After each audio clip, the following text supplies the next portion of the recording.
Gilles Béraud, bonjour. Bonjour.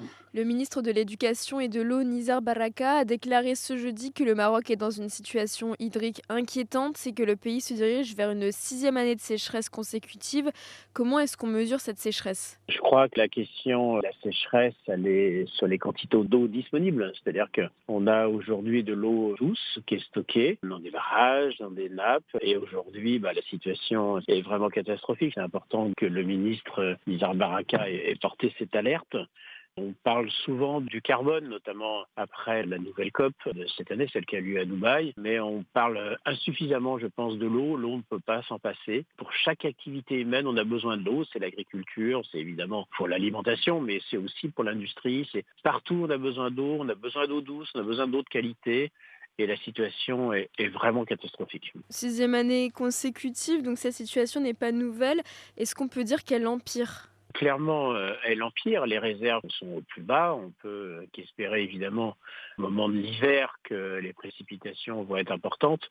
Mais je crois qu'au-delà, maintenant il faut vraiment agir. Le ministre a dénoncé une situation qu'il connaît bien. Et d'ailleurs, quand je parlais de la COP, il était le président du comité scientifique de la COP 22, qui avait déjà insisté sur la nécessité de croiser eau et énergie. Maintenant, il faut agir. Donc, c'est les questions de stockage d'eau, bien sûr. Mais ensuite, il y a deux pistes. C'est comme pour l'énergie. La première, c'est de diminuer drastiquement toutes les consommations. Et ça, c'est à tous les échelons, que ce soit l'agriculture, l'industrie. Trop d'eau est gaspillée au quotidien.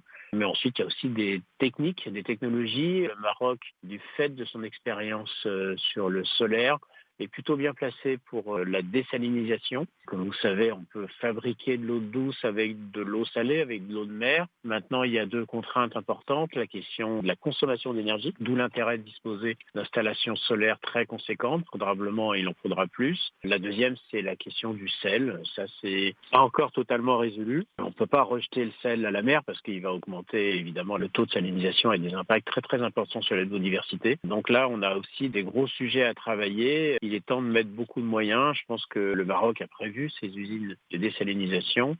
Je pense qu'il va falloir encore accélérer du fait de cette alerte. Justement, pour la suite, comment est-ce qu'on peut imaginer, en termes climatiques, les années qui viennent? On peut être que pessimiste à court terme sur le climat, même si les résultats de la COP sont quand même très positifs. Ils sont d'autant plus positifs que c'est une COP accueillie par un pays pétrolier, donc le président de la COP est lui-même des responsabilités dans les compagnies pétrolières. Donc ce signal de sortie des énergies fossiles est important.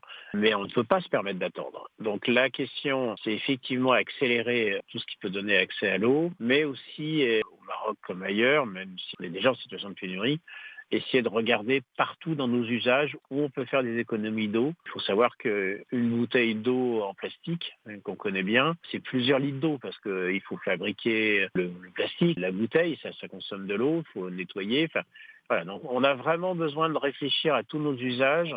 On a commencé à faire sur le carbone, évidemment c'est sur la question de mobilité.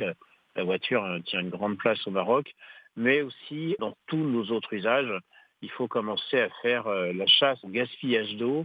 C'est aussi vrai pour les réseaux de distribution d'eau qui malheureusement ont besoin d'être en grande partie rénovés pour éviter toutes les fuites qui génèrent de grandes difficultés. La grande cause de tout, et ça c'est vrai au Maroc, c'est vrai sur toute la rive sud de la Méditerranée, mais pas seulement, c'est l'eau, c'est éviter tout gaspillage d'eau.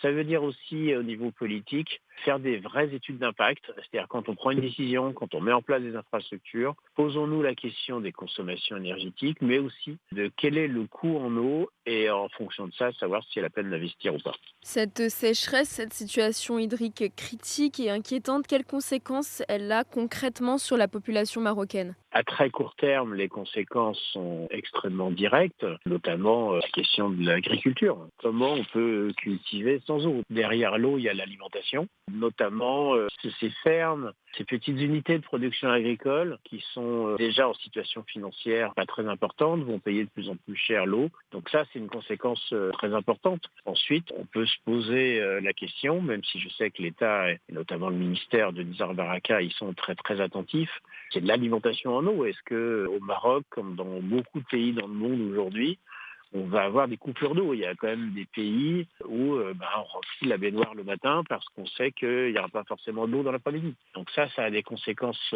directes. On a besoin de boire, d'autant qu'on est dans un pays où on sait ce que c'est que la chaleur. Mais c'est aussi les questions d'hygiène, c'est aussi s'organiser. Pour vivre, on a vraiment besoin d'eau et c'est en ça que ce constat est inquiétant et c'est pour ça aussi qu'il va falloir investir très très massivement.